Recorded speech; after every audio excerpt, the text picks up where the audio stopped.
परशुराम जी महाराज के, बोल भगवान परशुराम महाराज के, दादा लक्ष्मी जी के, दादा लक्ष्मी जी के।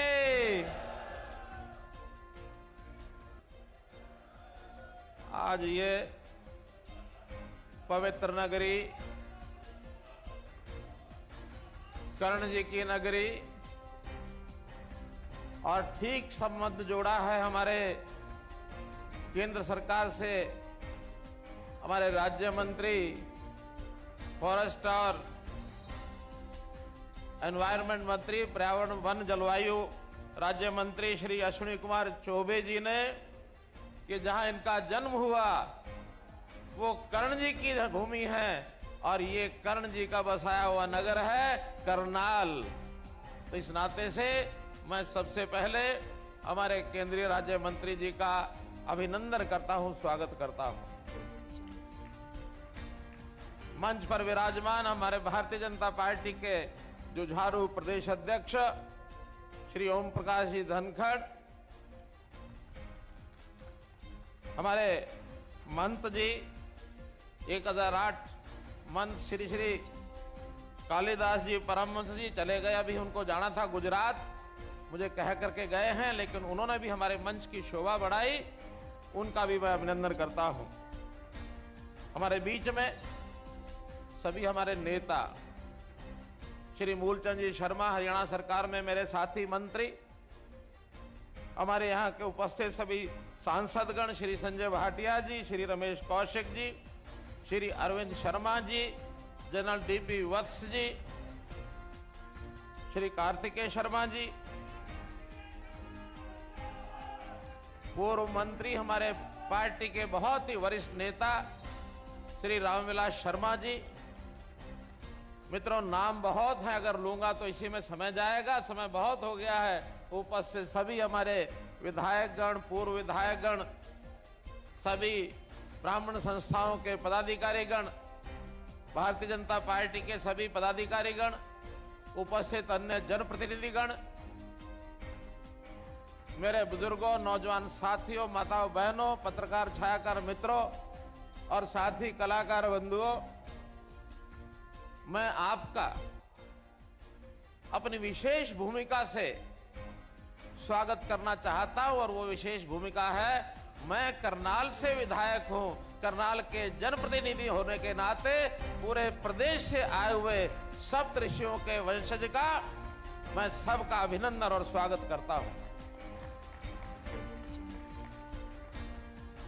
भाइयों बहनों, जब इस प्रकार का कार्यक्रम होता है और जब मुख्य वक्ता से पहले दर्जनों वक्ता बोल जाते हैं, तो सबसे बड़ी कठिनाई मुख्य वक्ता के सामने ये होती है कि क्या बात कही जाए, क्या न कही जाए, क्योंकि जितना मसाला कहने वाला है वो हमारे सारे पूर्व के वक्ताओं ने ये कह दिया होता है। अब उसमें से दोहराऊंगा तो बहुत ज्यादा हो जाएगा, लेकिन फिर भी कुछ बातों का उल्लेख मैं जरूर करना चाहूंगा। मेरा सौभाग्य है कि आज भगवान परशुराम जी का यादगार दिवस,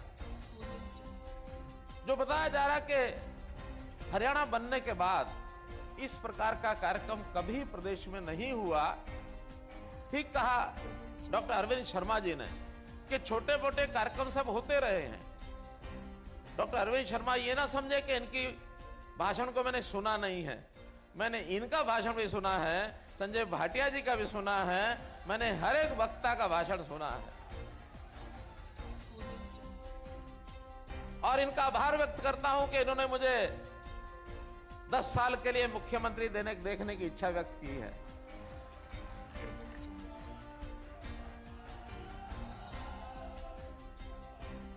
और जहां तक आगे का विषय है, आगे का जहां तक विषय है, अरविंद जी की इच्छा ध्यान में आई, लेकिन मित्रों, भाइयों बहनों, ये सब जनता का कमाल होता है, ये विधायकों का कमाल होता है, और ये पार्लियामेंट्री बोर्ड का हमारा निर्णय होता है।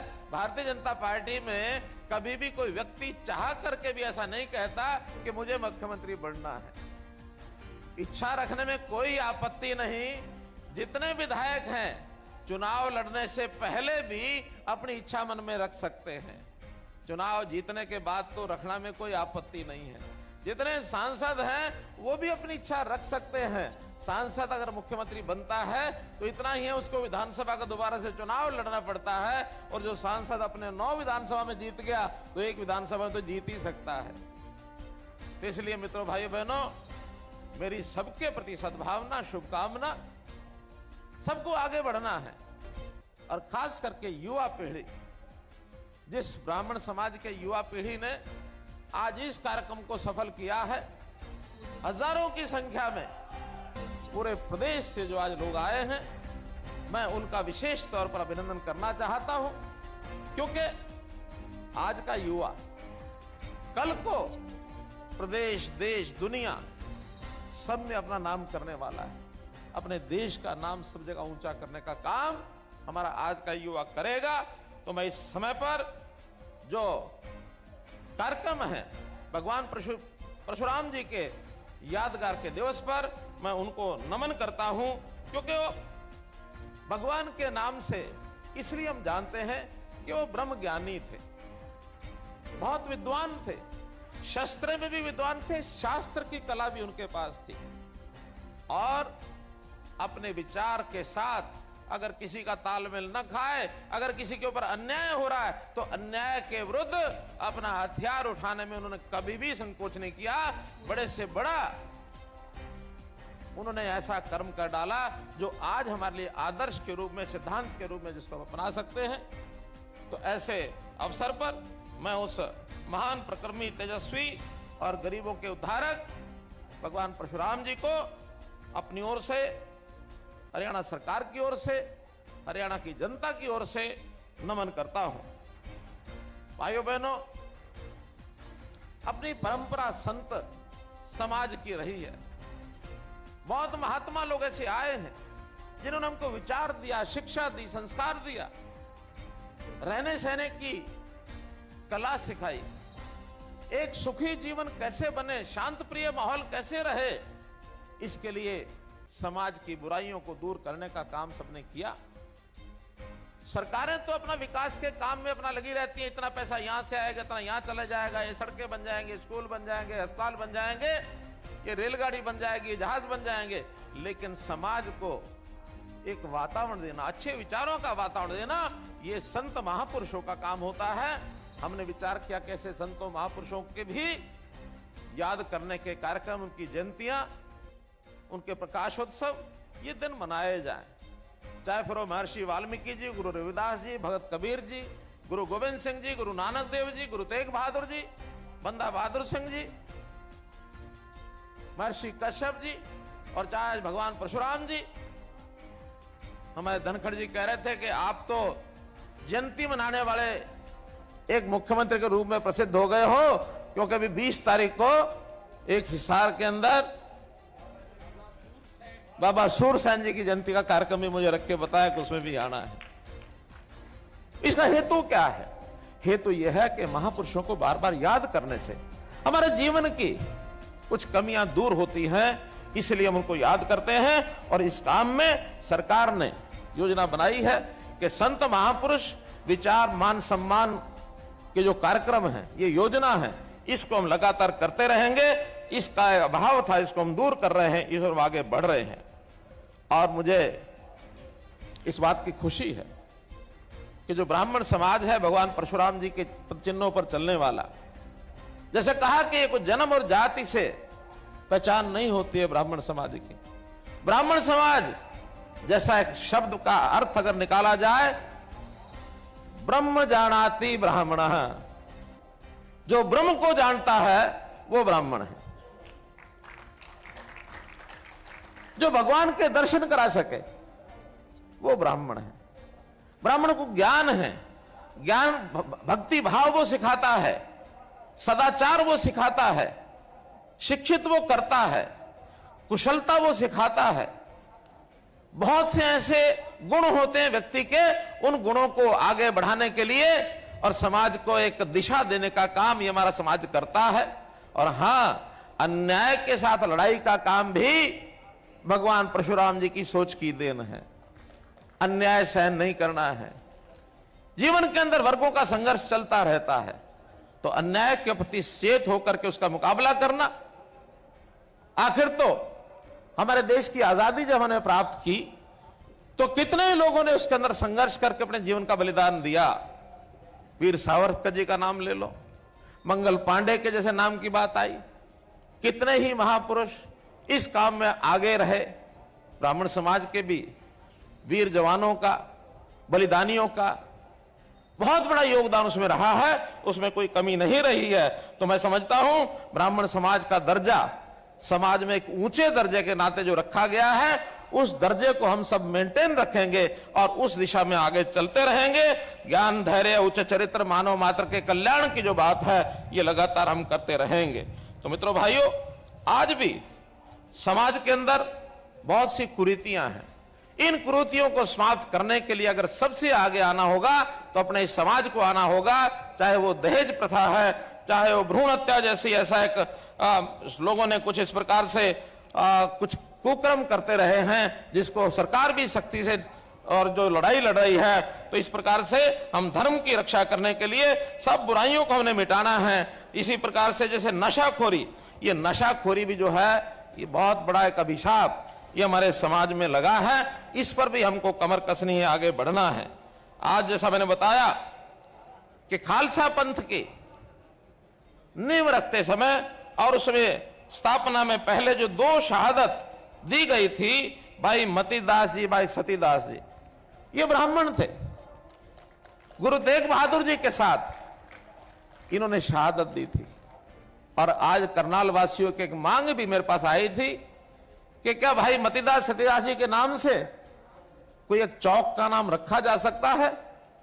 तो मैं घोषणा करता हूं कि करनाल में भाई मतीदास जी, भाई सतीदास जी के नाम से जो फुआरा चौक है, मुगल ड्रेन जहां बात शुरू होती है, वहां एक कुटिया जो निर्मल कुटिया वाली सड़क है, फुआरा चौक का नाम आज से भाई मतीदास सतीदास छिब्बर चौक ये रखा जाएगा।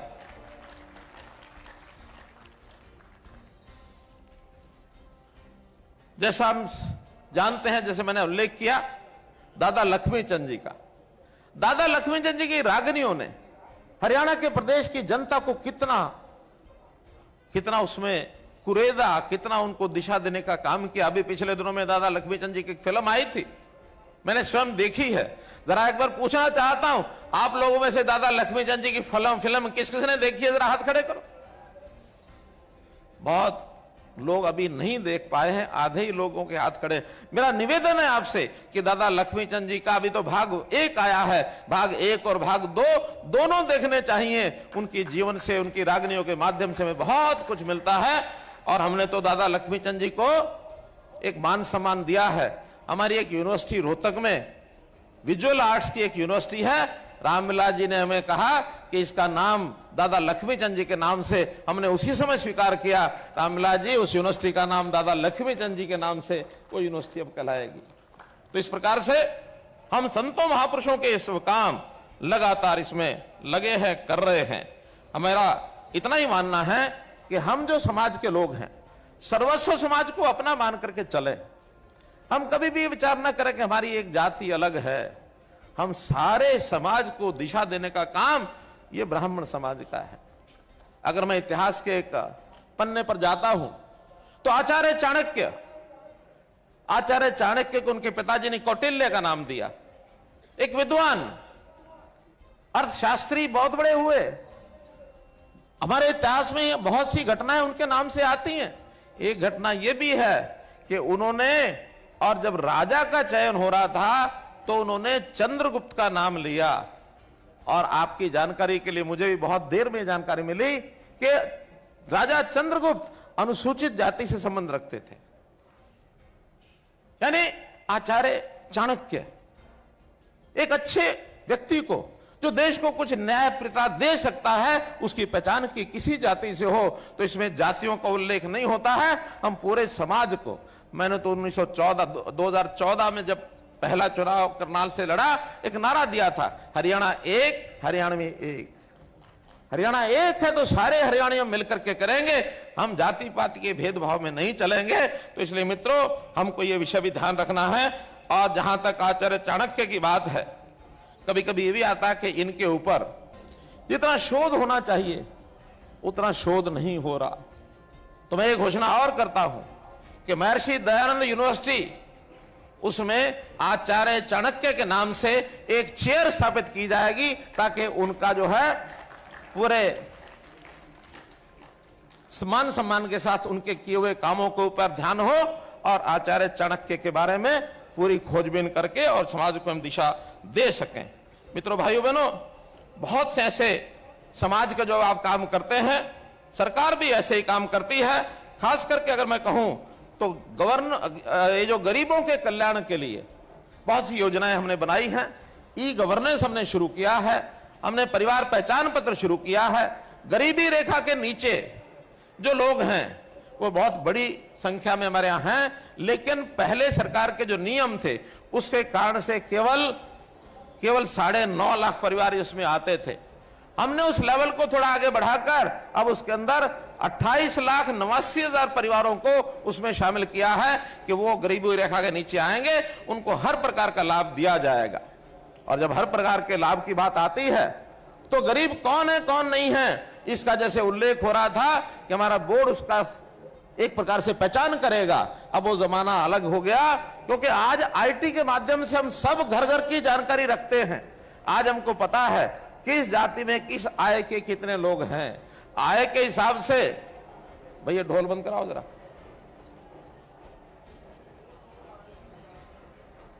तो ये आय के हिसाब से, गरीबी तो आय के हिसाब से ही होती है।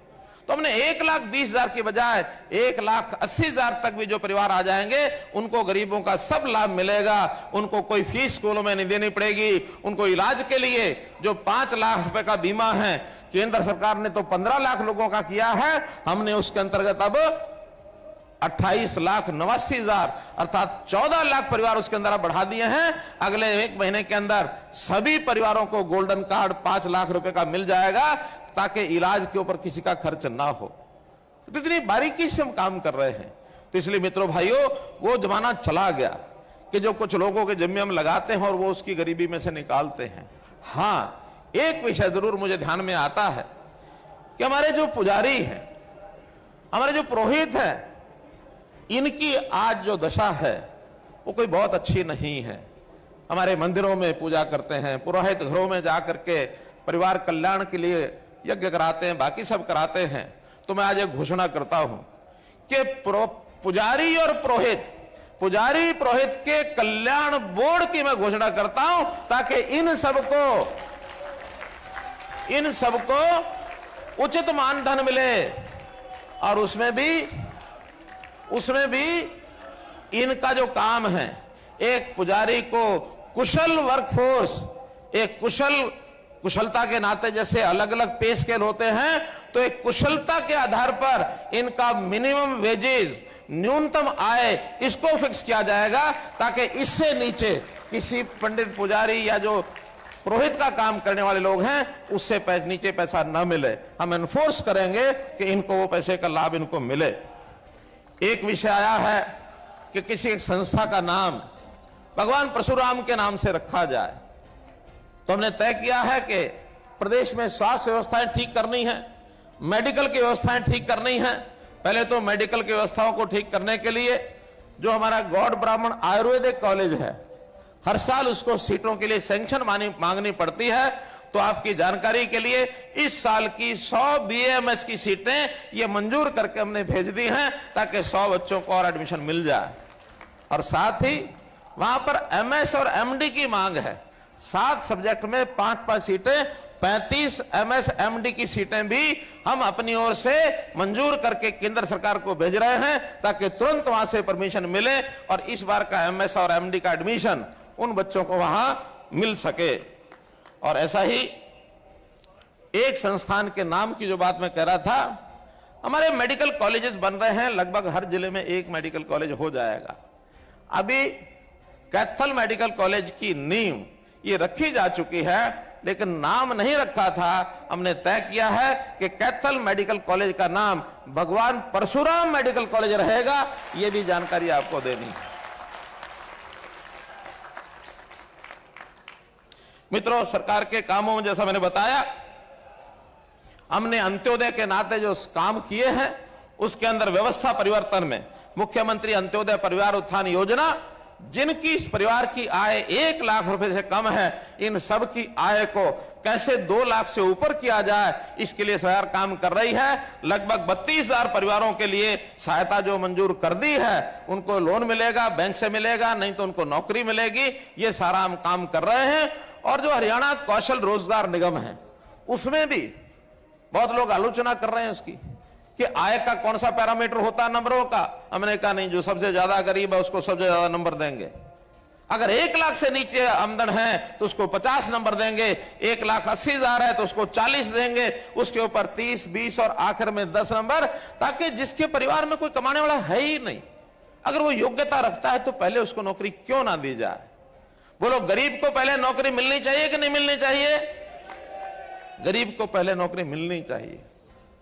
हम समाज के उस प्रकार के काम कर रहे हैं जो आज तक किसी सरकार ने नहीं किए। हमने कहा कि जिसके घर में एक भी सरकारी नौकरी नहीं है, उसको ज्यादा नहीं तो 5 नंबर अतिरिक्त दे दो, ताकि शायद उन 5 नंबरों के कारण से भी वो आगे बढ़ के आ सके। और आपकी जानकारी के लिए, जितनी सरकारी नौकरियां मिल रही हैं, लगभग 60% लोग ऐसे हैं जो केवल इन 5 नंबरों के अतिरिक्त मिलने के कारण से ही आ रहे हैं। 60% लोग ऐसे हैं। तो मित्रों, हम ऐसी बहुत सी योजनाएं, खास करके आयुष्मान का, जैसे मैंने बताया, आयुष्मान भारत के साथ साथ चिरायु भारत एक नई योजना शुरू की है। और ऐसे ही हर व्यक्ति के शरीर का स्वास्थ्य परीक्षण हो, यह योजना भी मैंने बनाई है, जिसका नाम रखा है निरोगी हरियाणा। अब इसमें क्योंकि बहुत सी व्यवस्था करनी पड़ती है, जो हमारे हॉस्पिटल्स हैं, चाहे वो सामुदायिक स्वास्थ्य केंद्र हैं, CHCs, PHCs, डिस्पेंसरीज, सब जगह उनके परीक्षण की व्यवस्था की जाएगी, ताकि अगले 1 साल के अंदर अंदर जब भी जो जहां जाएगा उसका परीक्षण होगा। 1,25,00,000 लोगों का परीक्षण इस साल के अंदर हो जाएगा, आधी से ज्यादा आबादी, ताकि किसी को कोई बीमारी हो गई, प्रारंभ में उसको चेक किया जा सके और उसको इलाज की तरफ आगे बढ़ सके। मित्रों, भाइयों बहनों, नौकरियों के मामले में हमने जो पारदर्शी काम किए हैं, उसका सर्व और बहुत बड़ा बोलबाला है। लेकिन हमारे विपक्षी मित्र हैं, उनको कोई मुद्दा तो मिलता नहीं है, नीति बारे में कुछ नहीं कहते हैं, लेकिन छोटी छोटी बातों को लेकर के और ऐसी ऐसी बातें उठा के लाएंगे, ये तो जो है, और सरकार फेल हो गई है, इस सरकार को बदल देना, ये करना, वो करना। कहीं भी किसी एक नाली में से पानी मानो निकल रहा है, उसी का फोटो लेके डालेंगे। कभी भी किसी नहर में से छोटी मोटी, अरे हजारों किलोमीटर लंबी नहरें, नालियां, सड़कें ये हैं। अब ये चलने वाला लगातार काम है। सड़क बनी है तो कोई खड्डा होगा ही, लेकिन उस खड्डे की साथ मरम्मत हो जाए। नई सड़कें भी बनेंगी, बरसात के अंदर नहीं बन सकती, सर्दी में भी जनवरी के बाद बनती हैं, ये सबको पता है। लेकिन हर छोटी बड़ी बात में से और बड़े बड़े विषय निकाल के लाएंगे। और आजकल ये सोशल मीडिया का शौक जो लोगों को हो गया है, इसमें तो रोजाना और कुछ नहीं तो रात को मुख्यमंत्री बदल करके सोने की आदत हो गई है। ये मुख्यमंत्री गया, ये गया, कल और दूसरा मुख्यमंत्री आएगा। अरे भाई, आ जाए या ना आ जाए, आपको काम चाहिए। भारतीय जनता पार्टी का जो मुख्यमंत्री होगा, जो प्रधानमंत्री होगा, वो जनता के हित में काम करेगा। ये हमारी विचारधारा का हिस्सा है, ये हमारी उपलब्धियों का हिस्सा है, ये हमारे मैनिफेस्टो का हिस्सा है। व्यक्तियों के हिसाब से कुछ बदलता नहीं है। इसलिए मित्रों, भाइयों बहनों, हम सब काम करने वाले हैं, एक टीम के रूप में काम करने वाले हैं, और टीम के रूप में ही निर्णय करते हैं। किसी एक मैनिफेस्टो, किसी एक सोशल मीडिया और बुक क्या बोलते हैं उसको, फेसबुक के माध्यम से, ट्विटर के माध्यम से ये निर्णय नहीं होते हैं। हाँ, मजे लेने वाले लोग लेते हैं, मजे लेने वाले लोग लेते हैं। और मैं तो कहता हूं भाई, जिस दिन ये करते करते थक जाओ ना, मेरे पास फिर आ जाना, फिर मैं कुछ और बता दूंगा तुम्हारे लिए काम करने के लिए। तो मित्रों, भाइयों बहनों, नीतियों की कोई समीक्षा करता नहीं है। विपक्ष के लोग लगातार कोई ना कोई छोटी छोटी बातों की जो आलोचना करते हैं, और कुछ भी बात न मिले तो छोटे छोटे धरने प्रदर्शन, उनको उकसाने की बात करते हैं। चल 10 लोग धरने पर बैठ जाओ, तुम अपनी मांग बना के लाओ। हम कहते हैं धरने प्रदर्शन के बिना आप हमको आके बता दो। हमारे बहुत तरह के पोर्टल खुल गए हैं, सीएम विंडो, जिसके ऊपर 12 लाख लोगों ने अपनी ग्रीवेंसेस डाली हैं। मैं हर जिले में जा रहा हूं, 500-500 700 लोगों की बात सुनता हूं, अधिकारी साथ जाते हैं। आपको धरना प्रदर्शन की जरूरत ही क्या है? पहले आके बताओगे, योग्य समय पर समस्या का हल हो जाएगा। समस्याओं का हल करने के लिए बहुत योजनाएं हमने बनाई हैं। हर दिन किसी एक योजना को पकड़ के इसको हल कैसे करना है, समस्याओं का समाधान, विवादों का समाधान। मेरा खुला चैलेंज है, आप समस्या के लेके आओ। मनोहर लाल का नाम समाधान है, हर चीज का समाधान हमारे पास हम करेंगे, हर चीज का करेंगे। कोई विकास की बात है, कोई डिमांड है, मांग है, कोई पैसे की कमी नहीं है। 1,77,000 करोड़ रुपए का पिछली बार हमने बजट घोषित किया था और इस बार और आगे बढ़ेगा। ये शोर मचाते हैं, कर्जा ज्यादा, कर्जा ज्यादा, कर्जा ज्यादा। अरे भाई, कर्जे के एक सिस्टम है। आपके समय भी 1 लाख करोड़ रुपया कर्जा हो गया था, अब 8 साल के बाद वो बढ़ेगा ही। कोई भी चीज 7 साल में, 6 साल में, 7 साल में डबल हो जाती है। और फिर हमारे पैरामीटर हैं, हम जो जीएसडीपी का 3% सालाना और टोटल कर्ज 25%, इससे ज्यादा कभी लेते नहीं हैं। हमारे सारे पास पड़ोस के प्रदेश दिवालिया हो गए हैं। उनके पास समय पर तनख्वाहें नहीं देती हैं, समय पर ठेकेदारों की पेमेंट नहीं करते हैं। हां, कहीं कोई गलती हो रही हो तो अपने समय में ही, चाहे पुरानी गलती हो चाहे आज के समय की गलती हो, उसको पकड़ने में, उसको दंडित करने में कभी झिझकते नहीं है। हमने बड़े बड़े ऐसे ऐसे लोगों के नाक में कस दी है नकेल कि गलती कर सोचेंगे नहीं।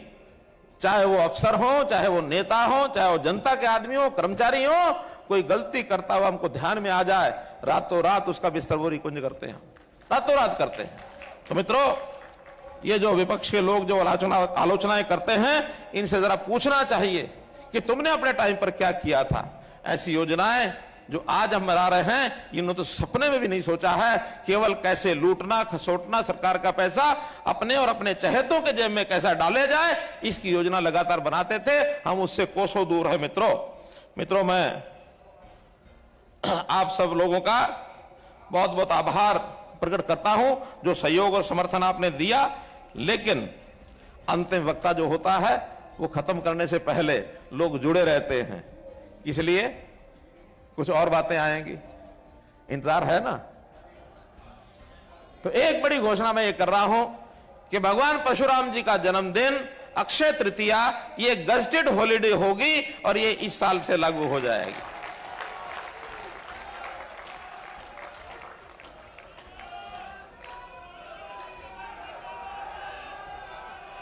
इसी प्रकार एक विषय आया है पैरावर की जमीन का। अरे कर रहे हैं, सुन तो लो, सारी सुनोगे कि नहीं? अभी सारी सुनोगे कि नहीं? क्या छुट्टी नहीं चाहिए? छुट्टी नहीं चाहिए? अरे छुट्टी वापस ले लेता हूं मैं अगर नहीं चाहिए तो। अच्छा सुनो, अरे सारी बोल रहा हूं, सारी आखिर तक तो सुनोगे कि नहीं? आखिर तक नहीं सुनोगे? आखिर तक सुनो, बैठो सुनो। इसी प्रकार जो ये पैरावर की जमीन का विषय आया है, पैरावर की जमीन आपको पता है ये झगड़ा आज का नहीं है। ये डिपार्टमेंट और हमारे सामाजिक संस्थान जो भी वहां रोहतक का संस्थान है, उसका झगड़ा ये 2013 में शुरू हुआ था। 13 तक 2 बार इसको एक बार एक्सटेंड किया गया। 2 साल पहले टाइम था, 4 साल तक बिल्डिंग बनी नहीं। फिर उसके बाद इसके ऊपर पैसा वो नहीं भरा गया तो लगातार बढ़ता चला गया और एक नोटिस को कैंसिल करने का आ गया। डिपार्टमेंट भी गांव की बजाय शहर का हो गया। एचएसवीपी ने वो जमीन जो है एक्वायर कर ली। एक्वायर करने के बाद उन्होंने भी अपना खर्चा शुरू कर दिया, तो आखिर में ये झगड़ा शुरू हुआ। मैं 2019 में गॉड ब्राह्मण कॉलेज में गया था और उस समय ये सारा विषय समझ में आया। उससे पहले हमको भी बताया नहीं किसी ने, और इस समस्या को हल करने के लिए मैंने हाँ भी की थी। और अगर गॉड ब्राह्मण कॉलेज के संस्था के लोग यहां बैठे हों तो 51 लाख रुपए उसमें दे के भी आया था मैं। बताओ, गौड़ ब्राह्मण कॉलेज के लोग बैठे हैं, देखिए आए थे ना। और वो 51 लाख आज तक भी खर्च नहीं कर पाए हैं, बैंक में यूं का यूं पड़ा है। और शायद 11 लाख रुपया और भी किसी ने दिया था। रामविलास जी 11 लाख दे के आए, ओम प्रकाश धनखड़ दे के आए। तो हम चाहते हैं कि वो कॉलेज संस्थान आगे बढ़े, लेकिन जब झगड़े होते हैं तो विभाग में से चीजों को ठीक कराने के लिए टाइम लगता है। अब खैर कहानी में जाने की आवश्यकता नहीं है, वो समस्या का हल हो गया है। वो जमीन पैरावर की गौड़ ब्राह्मण कॉलेज को मिलेगी, ये तय है। और एक नई बात बता रहा हूं इसमें, और एक नई बात बता रहा हूं, क्योंकि इस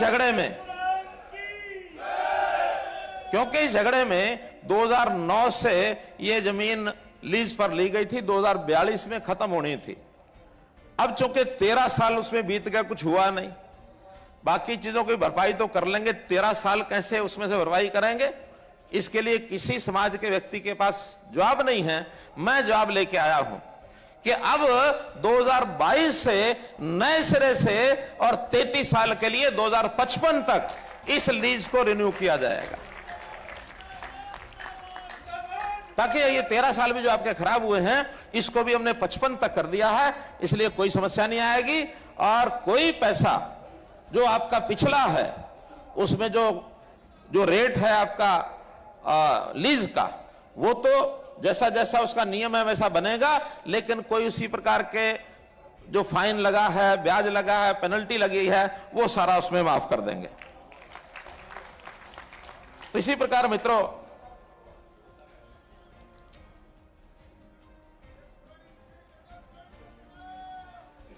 भगवान परशुराम जी के ऊपर एक मन में यह भी विचार आया है कि उनकी जीवनी पर, उनके चित्र से एक पोस्टल स्टैंप, डाक टिकट ये जारी की जाए।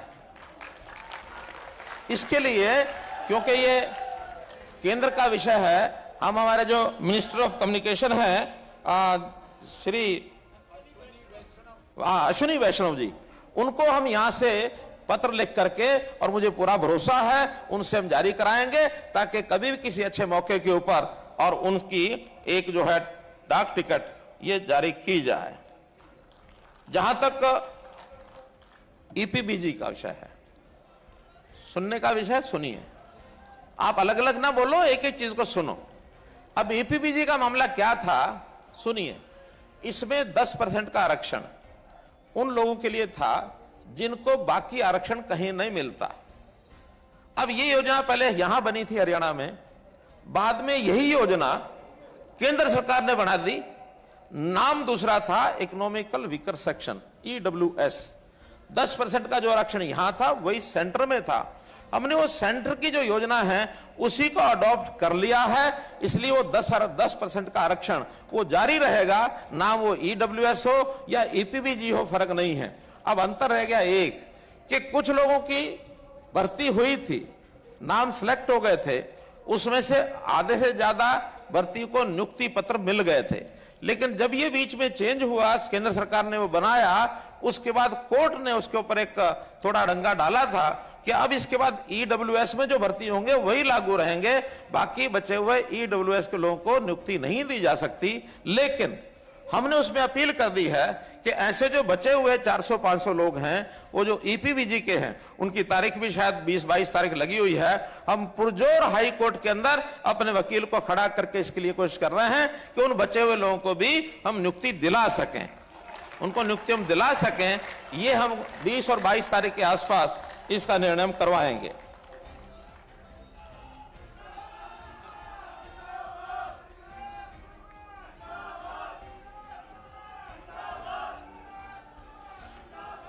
अब मित्रों, एक जो विषय रह गया है जिसके बारे में अभी नीचे से आवाज उठ रही थी, और वो विषय है दौड़ीदार।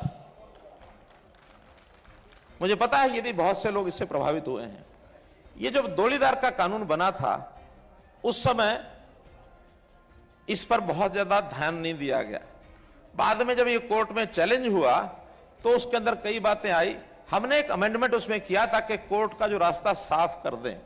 अब जो साफ हो गया है वो आपको बता रहा हूं कि इसके अंदर दो हिस्से हैं। एक प्राइवेट जमीन जो लोगों ने अपने पंडितों को दौड़ीदार भोंडीदार जो भी कुछ नाम रखे हैं उनको दी हुई है। एक है जो सरकारी जमीन है, पंचायती जमीन है या नगर पालिकाओं की जमीन है, वो भी उन्होंने दे दी।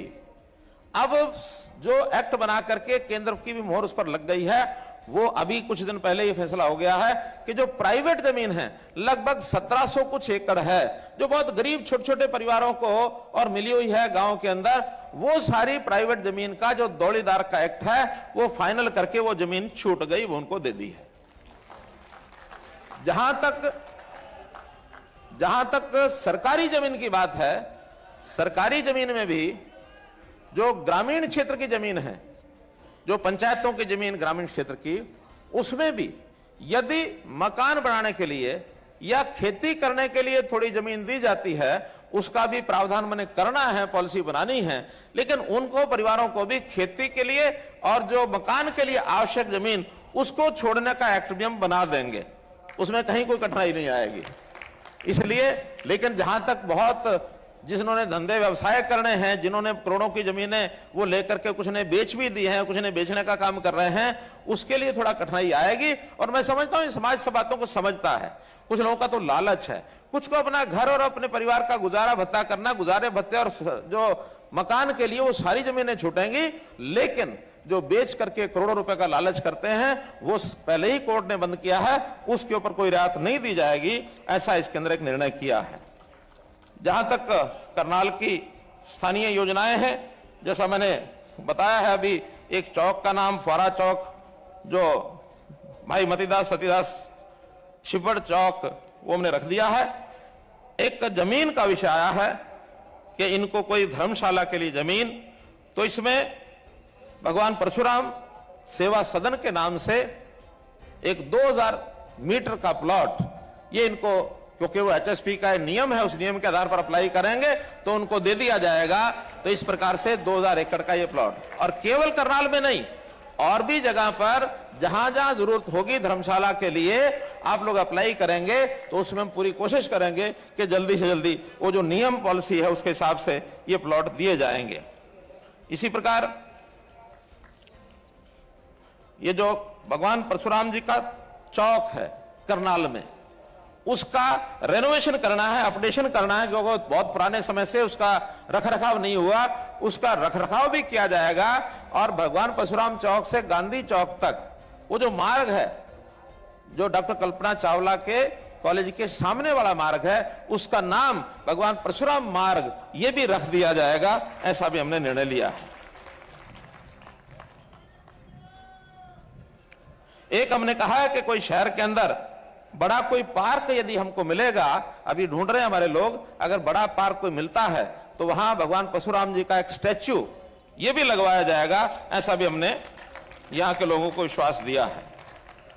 कुछ धर्मशालाएं हैं यहां करनाल में, कुछ धर्मशालाओं को तो पैसा हमने रिलीज किया है, हमारे पास आ गए थे, एप्लीकेशन लेकर के उनको दिया है, वो मान भी गया कि हमको मिला है। लेकिन 2-3 धर्मशालाएं ऐसी भी हैं जिनको वो मुख्यमंत्री का जो सहायता कोष होता है, जो उसमें डिस्क्रिप्शन कोटा है, वो नहीं मिलता है। तो यहाँ हमारे सुरेंद्र बड़ोता जी और बाकी संस्थाओं के जो अध्यक्ष हैं वो सब मिल करके जिन जिनको नहीं मिला है उनकी लिस्ट मुझे तो क्या देंगे, अपने आप वो इकट्ठा करके और उसमें बांट लेंगे। 31 लाख रुपया उन धर्मशालाओं के लिए, और ये भी घोषित किया जाता है। बात 21 लाख की कही थी, उन्होंने कहा 31 कर दो, हमने कहा 31 कर दिया, कोई दिक्कत नहीं है। तो मित्रों, ये स्थानीय कुछ योजनाएं, कुछ घोषणाएं ये मैंने की है, और जो बातें आप लोगों ने बताई उसके आधार पर जितनी रमेश कौशिक जी ने एक बात कही थी कि जो काम होने वाले हैं मुख्यमंत्री जरूर करते हैं, लेकिन जो नहीं होने वाले हैं कभी झूठ बोलने का काम मैंने किया नहीं। रास्ता निकालने के लिए समय लग सकता है, लेकिन कोई चीज नहीं होने वाली है तो उसके लिए घोषणा करना ये उचित नहीं होता, वरना एक बार घोषणा होने के बाद फिर पीछे पीछे दौड़ते रहते हैं सब लोग।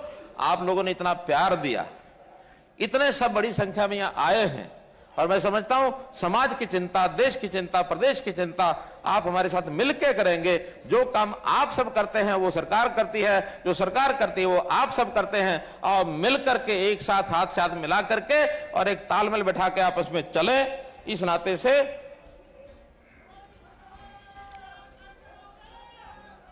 नाते से जो जो डिमांड्स हमारे नेताओं ने, सांसदों ने, चाहे हमारे रामविलास जी शर्मा पूर्व मंत्री हैं, चाहे सांसदों में संजय भाटिया जी हैं, हमारे अरविंद शर्मा जी हैं, डीपी वत्स जी हैं, रमेश कौशिक जी हैं, या अभी जो हमारे साथ जुड़ गए इंडिपेंडेंट इस नाते से बन रही, वो सांसद बने होंगे लेकिन वो पार्टी के साथ जुड़ गए हैं, इसलिए हमने भी उनको सांसद बनाने में सहयोग किया।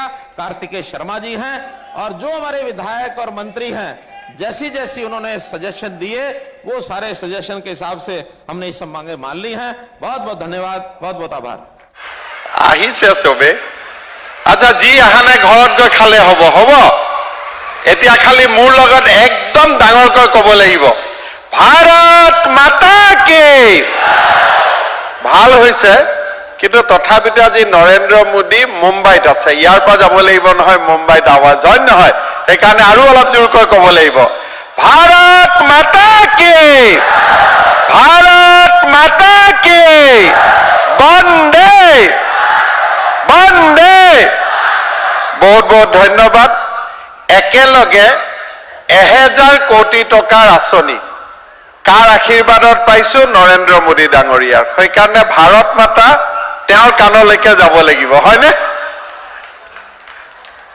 আজিৰ সভাত উপস্থিত আমাৰ সকলোৰে সন্মানৰ মাজুলীৰ বিভিন্ন সত্ৰৰ সত্ৰাধিকাৰ প্ৰভু ঈশ্বৰসকল, আমাৰ মাজত উপস্থিত মাজুলীৰ অভিভাৱক মন্ত্ৰী ৰণোজ পেগু ডাঙৰীয়া, মোৰ সতীৰ্থ মন্ত্ৰী নন্দিতা গাৰ্লুচা ডাঙৰীয়ানী, জয়ন্ত মল্ল বৰুৱা ডাঙৰীয়া, লখিমপুৰ লোকসভাৰ সাংসদ প্ৰদান বৰুৱা ডাঙৰীয়া, সন্মানীয় বিধায়ক নৱ কুমাৰ দলে ডাঙৰীয়া, অমীয় কুমাৰ ভূঞা ডাঙৰীয়া, মানৱ ডেকা ডাঙৰীয়া, আমাৰ সকলোৰে গৃহস্থ মাজুলী সমষ্টিৰ সন্মানীয় বিধায়ক ভুৱন গাম ডাঙৰীয়া, মাজুলী বিশ্ববিদ্যালয় সাংস্কৃতিক বিশ্ববিদ্যালয়ৰ উপাচাৰ্য প্ৰফেচাৰ নিৰোধ বৰুৱা ডাঙৰীয়া, আসাম টুৰিজিম ডেভেলপমেণ্ট কৰ্পোৰেশ্যনৰ অধ্যক্ষ ঋতুপৰ্ণ বৰুৱা ডাঙৰীয়া,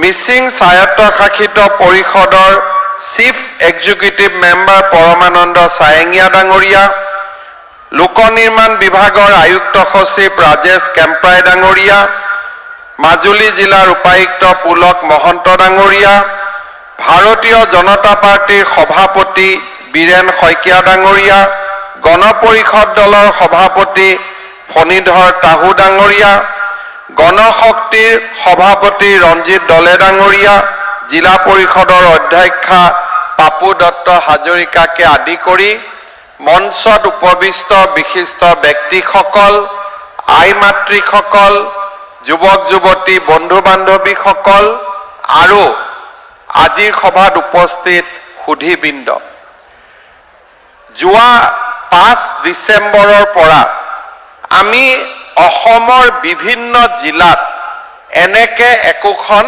সভা কৰিছো আৰু প্ৰত্যেকখন জিলাতে 800 কোটিৰ পৰা 1500 কোটি টকালৈকে আমি আঁচনিসমূহৰ শুভ উদ্বোধন কৰিছো।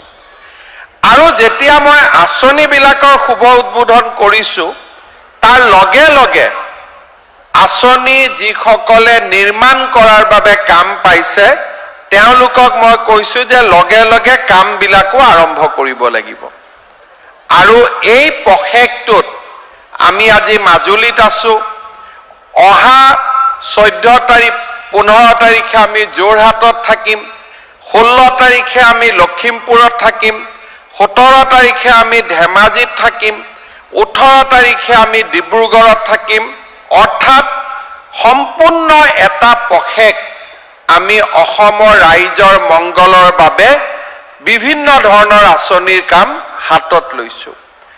সমগ্ৰ ভাৰতবৰ্ষৰে আধ্যাত্মিক ৰাজধানী, আমাৰ সকলোৰে গৌৰৱৰ আজি মাজুলীৰ এই পবিত্ৰ ভূমিত থিয় হৈ আপোনালোকৰ বাবে 894 কোটি টকা 894 crores rupeesৰ বিভিন্ন জনকল্যাণমূলক আঁচনি আমি আজি কামৰ আৰম্ভণি কৰিছো, নহলে কামৰ আজি সমাপন কৰিছো। আমি সকলোৱে জানো 2016 চনৰ 8 ছেপ্টেম্বৰ তাৰিখে মাজুলী এখন জিলালৈ অসম চৰকাৰে ৰূপান্তৰ কৰিছিল। ভৌগোলিকভাৱে মাজুলী পৃথিৱীৰ বৃহত্তম নদীদ্বীপ। সাংস্কৃতিকভাৱে এই স্থান সত্ৰীয়া সংস্কৃতিৰ পবিত্ৰ তীৰ্থ আৰু জনগাঁথনিৰ ফালৰ পৰা নানা জাতি উপজাতিৰ মিলনভূমি।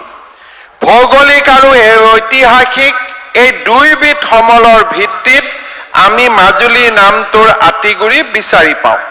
ভৌগোলিকভাৱে উত্তৰে ব্ৰহ্মপুত্ৰ, দক্ষিণে বুঢ়ীদিহিঙে আগুৰি থকা মাজৰ এই অঞ্চলটোৰ বিস্তৃত উৰ্বৰ ভূমিৰে গঠিত বাবে সেই সময়ত ইয়াক মজালি বা মাজালি বা মাজৰ ঠাই বুলিছিল।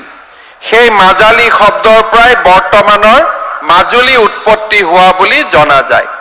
মাজুলীৰ আভিধানিক অৰ্থ হ'ল নৈৰ মাজৰ ডাঙৰ চাপৰি বা নৈৰ মাজৰ দ্বীপ।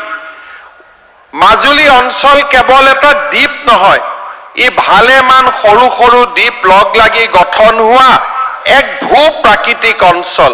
মাজুলী হৈছে এই অঞ্চলটোত প্ৰাচীন কালৰ নানান ভূ-প্ৰকৃতিৰ পৰিঘটনাৰ ফলস্বৰূপে সৃষ্ট এক বিশাল অঞ্চল।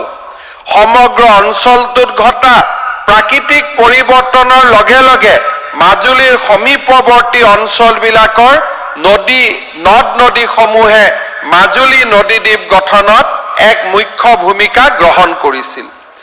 জিলাখনৰ প্ৰাকৃতিক সৌন্দৰ্য সঁচাকৈয়ে অনুপম। ব্ৰহ্মপুত্ৰৰ কেইবাখনো উপনৈ আৰু মৰাখুটিৰ প্ৰভাৱত মাজুলী বিদ্যমান। বশিষ্ঠ, গংগা বা তুনি নদীয়ে মাজুলীৰ ভূ-প্ৰকৃতি গঠনত বিশেষ ভূমিকা পালন কৰিছে। জৈৱ বৈচিত্ৰ্যৰে পৰিপূৰ্ণ কহুৱা বন, নল, ইকৰা, খাগৰি, বগৰী উদ্ভিদৰ সেউজীয়া শোভাই এই মাজুলীক পৃথিৱীৰ ভিতৰতে এক অনন্য অঞ্চলত পৰিৱৰ্তিত কৰিছে।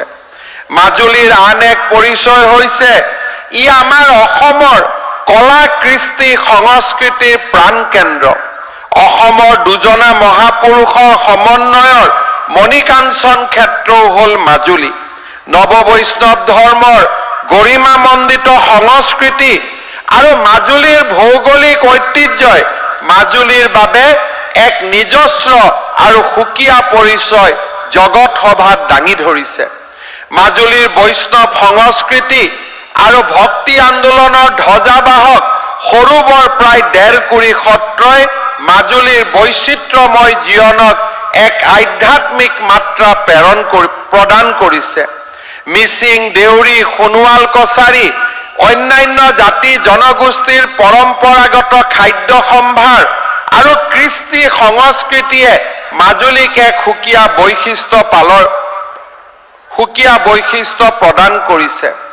মাজুলীৰ শালমৰাৰ কুমাৰসকলে মাটিৰ বাচন বৰ্তন, টেকেলি কলহ, মাটিৰ চাকি তৈয়াৰ কৰে। সত্ৰীয়া সংস্কৃতিৰ চহকী উপাদান মুখা শিল্পৰ বাবেও মাজুলী বিখ্যাত। মাজুলীৰ চামুগুৰি সত্ৰই মুখা শিল্পক এক অনন্য পৃষ্ঠপোষকতা প্ৰদান কৰে।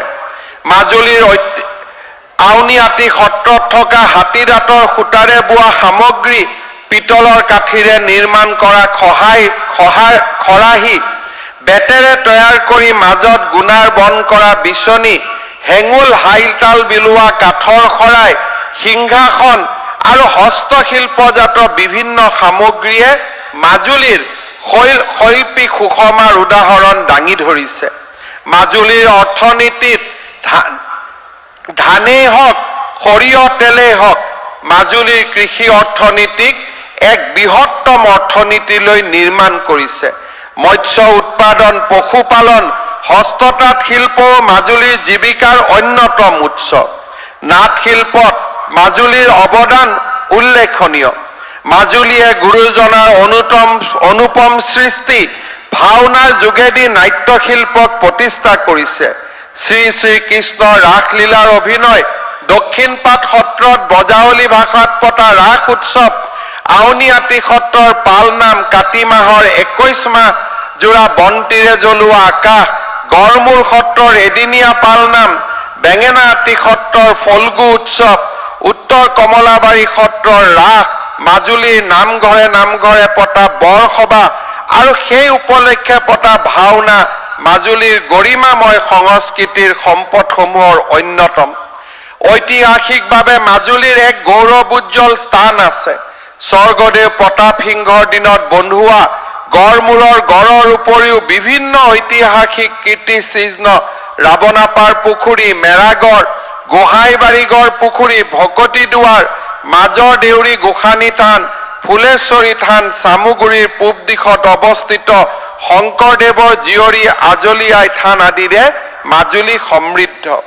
স্বাধীনতাৰ এই অমৃত কালত মই মাজুলীৰ গড়মূৰীয়া সত্ৰৰ সত্ৰাধিকাৰ শ্ৰী শ্ৰী পীতাম্বৰ দেৱগোস্বামীৰ অপূৰ্ব দেশপ্ৰেমকো আকৌ এবাৰ ৰোমন্থন কৰিছো। আজিৰ এই অনন্য অনুষ্ঠানত মাজুলীৰ এক যি অসমৰ জনজীৱনত ভূমিকা, তাক মই আকৌ এবাৰ গৌৰৱেৰে সোঁৱৰণ কৰিছো আৰু মাজুলীৰ জীৱনৰ আৰু মাজুলীৰ জনসাধাৰণৰ সামাজিক, অৰ্থনৈতিক, আধ্যাত্মিক উত্থানৰ বাবে পুনৰ এবাৰ কাম কৰাৰ বাবে আপোনালোকৰ আগত মই আকৌ এবাৰ বিনম্ৰ প্ৰতিশ্ৰুতি দিছো। মাজুলীৰ উপনিৰ্বাচনৰ সময়ত মাজুলীৰ গাঁৱে ভূঞে যোৱাৰ মোৰ সুযোগ হৈছিল। সেই মুহূৰ্তত মাজুলীৰ সমস্যাসমূহৰ সমাধানৰ বাবে আমি মনত অংগীকাৰ কৰিছিলো। বিভিন্ন সভা সমিতিত ৰাইজে দিয়া ওজৰ আপত্তিসমূহক আমি আওকাণ নকৰি তাক অন্তৰৰ গভীৰতম কোণৰ পৰা পৰীক্ষা কৰি সেই সমস্যাসমূহ নিৰাময়ৰ বাবে আমি প্ৰচেষ্টা লৈছিলো।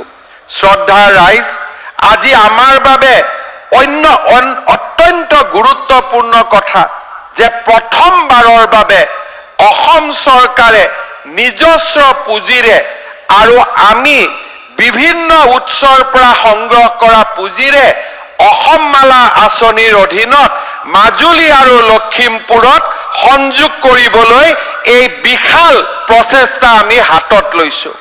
শ্ৰদ্ধাৰ ৰাইজ, 694 কোটি টকা ব্যয়েৰে নামনি মাজুলীৰ বালিচাপৰি আৰু লখিমপুৰ জিলাৰ বঙালমাৰাক আমি সংযোজিত কৰিম আৰু সংযোজিত কৰা পথ হ'ব, সেই পথ হ'ব আমাৰ নেশ্যনেল হাইৱে ষ্টেণ্ডাৰ্ডৰ, অৰ্থাৎ 4খন গাড়ী একেলগে যাব পৰা দুইটা ফালে 7 মিটাৰৰ কেৰেজৱে। আধুনিক প্ৰযুক্তিৰ প্ৰদৰ্শন কৰা হ'ব আৰু আধুনিক প্ৰযুক্তিৰ প্ৰদৰ্শনেৰে লোহিত আৰু সোৱণশিৰিৰ ওপৰত 2খনকৈ দলং আমি নিৰ্মাণ কৰিম। আৰু আজি মই আপোনালোকক গৌৰৱেৰে সৈতে ক'ব খুজিছো যে গুৱাহাটী আৰু উত্তৰ গুৱাহাটী দলংখন নিৰ্মাণ কৰা ভাৰতৰ প্ৰখ্যাত অভিযান্ত্ৰিক অনুষ্ঠান SP সিংলা কোম্পানীক এই দলংখনৰ নিৰ্মাণৰ দায়িত্ব দিয়া হৈছে। এই সিংলা কোম্পানীৰ উদ্যোগতে গুৱাহাটী উত্তৰ গুৱাহাটীৰ দলং সময়ৰ আগতে আমি শেষ কৰিব পাৰিছো আৰু কলীয়া ভোমোৰা নদীৰ দ্বিতীয়খন দলঙো এই কোম্পানীটোৱে নিৰ্মাণ কৰিছে। মই ৰাইজক অত্যন্ত বিনম্ৰতাৰে সৈতে প্ৰতিশ্ৰুতি দিছো যে লোহিতৰ ওপৰৰ দলংখন আমি 2 বছৰৰ ভিতৰত সম্পূৰ্ণ কৰিম আৰু সোৱণশিৰিৰ ওপৰত দলংখন আমি 3 বছৰৰ ভিতৰত আমি শেষ কৰিম। অহাবাৰ যেতিয়া মাজুলীত নিৰ্বাচন হ'ব, নিৰ্বাচনৰ সময়ত বা তাৰ এমাহ 2 মাহৰ আগে পিছে আমি নামনি বালিচাপৰিৰ পৰা আমি যাতে বঙালমাৰালৈ যাব পাৰো, নামনি মাজুলীৰ বালিচাপৰিৰ পৰা বঙালমাৰালৈ যাব পাৰো, তাৰ বাবে দিনে নিশাই কাম কৰিবলৈ মই এই কনষ্ট্ৰাকচন কোম্পানীটোক নিৰ্দেশ দিছো। কামৰ গতি আপোনালোকে চাব পাৰিব। যদি বানপানীয়ে আলৈ আহুকালৰ সৃষ্টি নকৰে, এই কামৰ গতি দুৰ্বাৰ গতি হ'ব আৰু নিৰ্দিষ্ট সময়ত আমি ইয়াক শেষ কৰিম। এই প্ৰতিশ্ৰুতি মই মাজুলীবাসী ৰাইজৰ ওচৰত দিব খুজিছো। শ্ৰদ্ধাৰ ৰাইজ, মাজুলীৰ বাবে আমি এখন সাংস্কৃতিক বিশ্ববিদ্যালয় নিৰ্মাণৰ প্ৰস্তাৱ লৈছিলো। মই অলপ আগতে ৰণোজ পেগু ডাঙৰীয়াক কৈছো যে মাজুলীৰ সাংস্কৃতিক বিশ্ববিদ্যালয়খনৰ পৰিসৰ আমি ডাঙৰ কৰিব লাগিব। অকল সাংস্কৃতিক বিশ্ববিদ্যালয় নকৰি মাজুলীৰ যাতে MA MSc পঢ়িব পৰা প্ৰতিজন ল'ৰা ছোৱালীয়ে ইয়াতে পোষ্ট গ্ৰেজুৱেট কৰিব পাৰে, সেইবাবে আমি মাজুলীৰ সাংস্কৃতিক বিশ্ববিদ্যালয়খনক এখন ৰাজ্যিক বিশ্ববিদ্যালয়লৈ আমি উন্নত কৰিব খুজিছো। সংস্কৃতিও থাকিব, বিজ্ঞানো থাকিব, কলাও থাকিব, যাতে মাজুলীৰ কোনো ল'ৰা ছোৱালীয়ে MA MSc পঢ়িবৰ কাৰণে গুৱাহাটী ডিব্ৰুগড় যাব নালাগে, মাজুলীতে এই শিক্ষা শেষ কৰিব পাৰিব।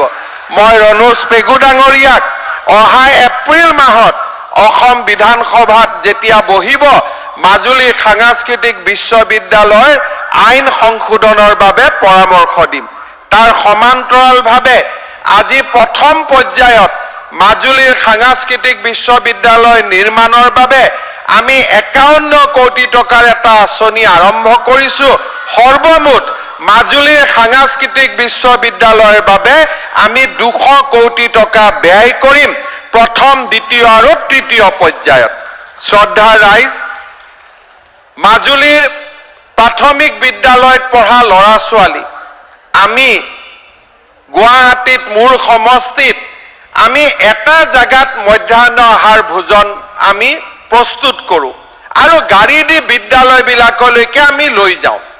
যিসকল ৰান্ধনী বাইদেউ আছে তেওঁলোকে নবনাই, তেওঁলোকে বিতৰণ কৰে, অৰ্থাৎ কাৰো চাকৰি নাযায়। অক্ষয় পাত্ৰ ফাউণ্ডেশ্যনৰ লগত জালুকবাৰী সমষ্টিত আজি 8 বছৰ জুৰি এই আঁচনি মই চলাই আছিলো। যোৰহাটত অলপতে এই আঁচনিৰ শুভ উদ্বোধন কৰিছো। আজিৰ পৰা 14 কোটি টকা ব্যয় কৰি আমি অক্ষয় পাত্ৰ ফাউণ্ডেশ্যনৰ জৰিয়তে মাজুলীৰ প্ৰতিখন প্ৰাথমিক বিদ্যালয়লৈ আমি অত্যন্ত সুস্বাদুপূৰ্ণ আমি মিড ডে মিল যোগান ধৰিম। কাৰণ চৰকাৰে দিয়া টকা পইচাৰ উপৰিও ফাউণ্ডেশ্যনে নিজৰ টকা পইচাও ইয়াত লগাই সাধাৰণ চৰকাৰী স্কুলত যদি আমি 4 টকা মিড ডে মিলত খৰচ কৰোঁ, এখেতসকলে 7 টকা খৰচ কৰে। 4.5 টকা চৰকাৰৰ পৰা লয়, 2.5 টকা 3 টকা তেওঁলোকে বিশ্বৰ বিভিন্ন স্থানৰ পৰা সংগ্ৰহ কৰি আনি ভাৰতৰ ছাত্ৰ ছাত্ৰীসকলৰ পুষ্টি সাধনত ব্যয় কৰে। এখেতসকলে কিটছেট যেন অকল অসমত চলাই এনেকুৱা নহয়, প্ৰধানমন্ত্ৰী নৰেন্দ্ৰ মোদী ডাঙৰীয়াৰ সমষ্টিটো চলায় আৰু লণ্ডন স্কুল অৱ ইকনমিক্সতো চলায়। চৈতন্য মহাপ্ৰভুৰ আদৰ্শৰে দীক্ষিত এইসকল ব্যক্তিয়ে কোনো ধৰণৰ টকা পইচাৰ লোভ নোহোৱাকৈ মাত্ৰ আধ্যাত্মিকভাৱে এই কাম তেওঁলোকে কৰিবলৈ চেষ্টা কৰে। শ্ৰদ্ধাৰ ৰাইজ, মাজুলীত যেতিয়া মই উপনিৰ্বাচনৰ সময়ত আহিছিলো, মাজুলীৰ ৰাইজে মোক কৈছিলে যে জাবৰ চুকৰ পৰা হালধিবাৰীলৈ আমি যদি এটা ৰিং বান্ধ বনাব পাৰোঁ, প্ৰায় 5000 বিঘা মাটি খেতি পথাৰৰ বাবে উপযুক্ত হৈ পৰিব। হালধিবাৰীৰ মিটিঙত মই প্ৰতিশ্ৰুতি দিছিলো যে এই কাম মই নিশ্চিতভাৱে কৰিম। আজি 30 কোটি টকা খৰচ কৰি মাজুলীৰ আমি হালধিবাৰীৰ কাষত আৰু এটা ৰিং বান্ধ নিৰ্মাণ কৰিম, যাতে 5000 বিঘা মাটি আপোনালোকৰ কৃষি কৰ্মৰ বাবে উপলব্ধ হয়। শ্ৰদ্ধাৰ ৰাইজ, মাজুলীৰ পোহৰ দিয়াৰ পৰা আলিমূৰ, আদি এলেঙিৰ পৰা পহুমৰা, টেকেলি ফুটাৰ পৰা পটীয়া তিনিআলি, ভকত চাপৰিৰ পৰা জামুগুৰি তিনিআলি, বাঁহগুৰিৰ পৰা মহৰিগাঁও আৰু গড়মূৰ উখলচুকৰ পৰা অসম আৰক্ষী ৰেডিঅ' সংস্থালৈও আমি প্ৰায় 6টা ৰাস্তা নতুনকৈ বনাবলৈ সিদ্ধান্ত লৈছো। শ্ৰদ্ধাৰ ৰাইজ, মাজুলীক আমি এখন শৈক্ষিক কেন্দ্ৰ হিচাপে নিৰ্মাণ কৰিব খুজিছো। মাজুলীত পলিটেকনিকৰ নিৰ্মাণ দ্ৰুতগতিত চলিছে, মডেল কলেজৰ নিৰ্মাণৰ কাম দ্ৰুতগতিত চলিছে। আজিৰ পৰা মাজুলীৰ বিশ্ববিদ্যালয়েও এটা নতুন গতি লাভ কৰিব। আমাৰ চকুত প্ৰশ্ন যে মাজুলীৰ নিবনুৱা যুৱক যুৱতীসকলে কেনেকৈ কৰ্ম সংস্থাপন পাব পাৰে। টাটা টেকনলজিৰ লগত আমি এটা চুক্তি কৰিছিলো যে যিমান টাটা কোম্পানীত ৱৰ্কছমেন লাগে আৰু টেকনলজি জনা ৱৰ্কছমেন লাগে, সেই ৱৰ্কছমেন বিলাক অসমে নিৰ্মাণ কৰিব পাৰে নেকি? প্ৰায় ৩,৫০০ কোটি টকা ব্যয় কৰি টাটা টেকনলজি আৰু অসম চৰকাৰে আমাৰ পলিটেকনিক আৰু ITI বিলাকত উদ্যোগৰ চতুৰ্থ বিপ্লৱৰ কাৰণে মানৱ সম্পদ নিৰ্মাণ কৰিব খুজিছে। আজি আমি মাজুলীৰ ITI-টো তেনে এক প্ৰতিষ্ঠান নিৰ্মাণ কৰিব খুজিছো আৰু ইয়াত এডমিশ্যন লোৱা প্ৰতিজন ছাত্ৰ ছাত্ৰীয়ে কৰ্মসংস্থাপনৰ নিশ্চয়তা পাব, তেনেকুৱা এক আঁচনিও আজি আমি ইয়াতে নিৰ্মাণ কৰিব খুজিছো। শ্ৰদ্ধাৰ ৰাইজ, মাজুলীৰ প্ৰতি আমাৰ আৰু এটা ডাঙৰ লক্ষ্য আছে যে মাজুলীৰ আমি ইলেক্ট্ৰিফিকেশ্যন কেনেকৈ নিৰন্তৰ বিজুলী যোগান ধৰিব পাৰো। আজি আমি মাজুলীত 33 kVৰ কেইবাটাও প্ৰকল্প আজি আমি মাজুলীৰ বাবে অনুমোদন কৰিছিলো, তাৰো কাম ইয়াতে লগে লগে আৰম্ভ হ'ব। শ্ৰদ্ধাৰ ৰাইজ, বিভিন্ন সময়ত আমাৰ চৰকাৰে আৰম্ভ কৰা মাজুলীৰ কমলাবাৰী ঘাটৰ উন্নয়ন, জনজাতীয় থিম ভিলেজ, বহুমুখী বানপানী আশ্ৰয় গৃহ, বনগাঁও ফুলনি গাঁও পথৰ উন্নতিকৰণকে আদি কৰি কেইবাটাও আঁচনি আজি আমি ৰাইজৰ বাবে মুকলি কৰি দিছো। শ্ৰদ্ধাৰ ৰাইজ, ইয়াৰ লগে লগে মাজুলীৰ দৰিদ্ৰ জনগণৰ বাবেও আমি অহা 14 তাৰিখৰ পৰা কেইবাটাও নতুন কাম আমি হাতত ল'ব খুজিছো। শ্ৰদ্ধাৰ ৰাইজ, আপোনালোকে জানে যে অৰুণোদয় আমাৰ চৰকাৰৰ এখন অতি গুৰুত্বপূৰ্ণ আঁচনি।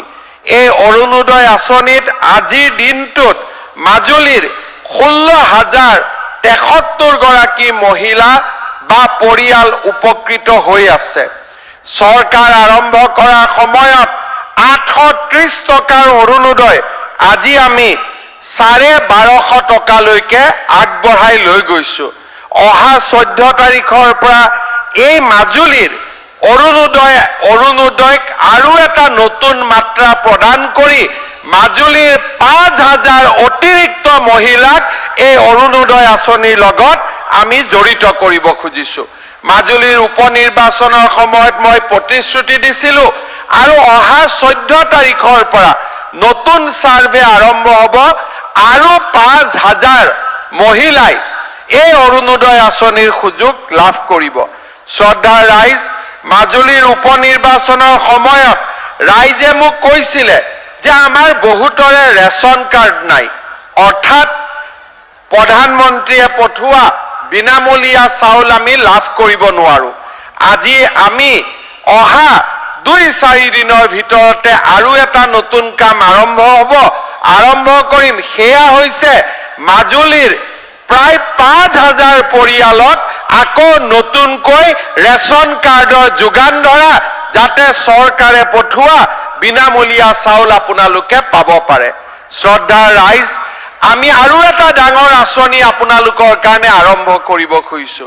সেইটো হৈছে যিবিলাক পৰিয়ালৰ ৰেচন কাৰ্ড থাকিব, সেই পৰিয়ালবিলাকৰ ঘৰত যেতিয়া বেমাৰ আজাৰ হ'ব, তেওঁলোকে অসমৰ চৰকাৰী বেচৰকাৰী নিৰ্দিষ্ট হস্পিটালেই হওক বা ভাৰতৰ বিভিন্ন ৰাজ্যৰ চৰকাৰী বেচৰকাৰী বিভিন্ন হস্পিটালত 5 লাখ টকাৰ মেডিকেল ট্ৰিটমেণ্ট বিনামূলীয়াকৈ কৰাৰ সুযোগ পাব।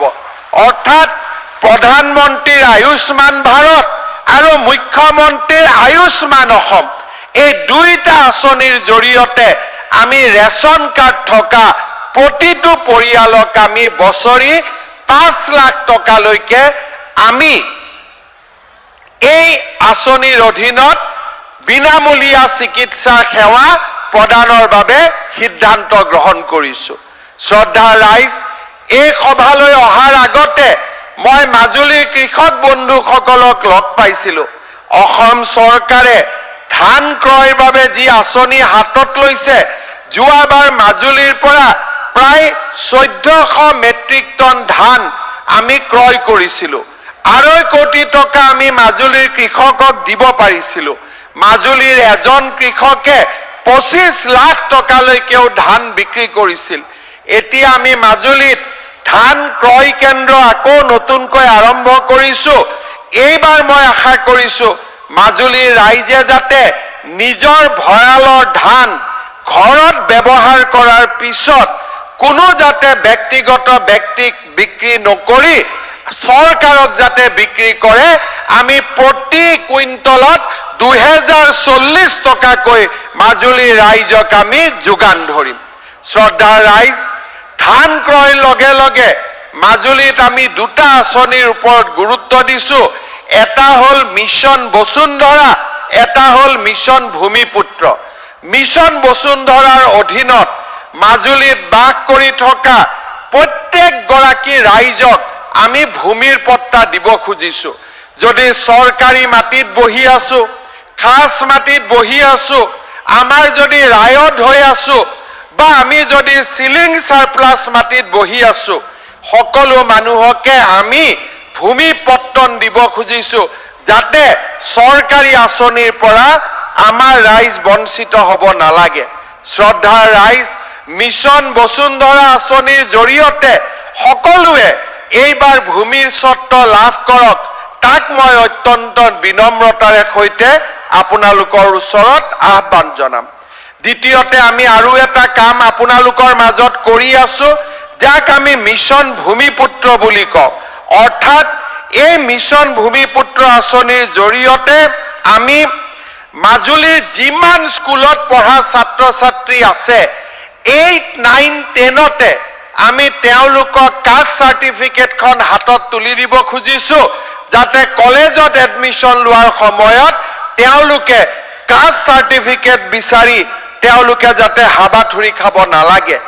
আজিৰ এই মুহূৰ্তলৈকে মাজুলীৰ 102খন বিদ্যালয়ৰ আমি 4180 গৰাকী ছাত্ৰ ছাত্ৰীক এই ধৰণে জাতিগত প্ৰমাণ পত্ৰ তুলি দিছো যাতে আমি ছাত্ৰ ছাত্ৰীসকলক কলেজত পঢ়াৰ এপ্লিকেশ্যনৰ সময়ত তেওঁলোকে জাতিগত প্ৰমাণ পত্ৰ বিচাৰি হাবাথুৰি খাব নালাগে।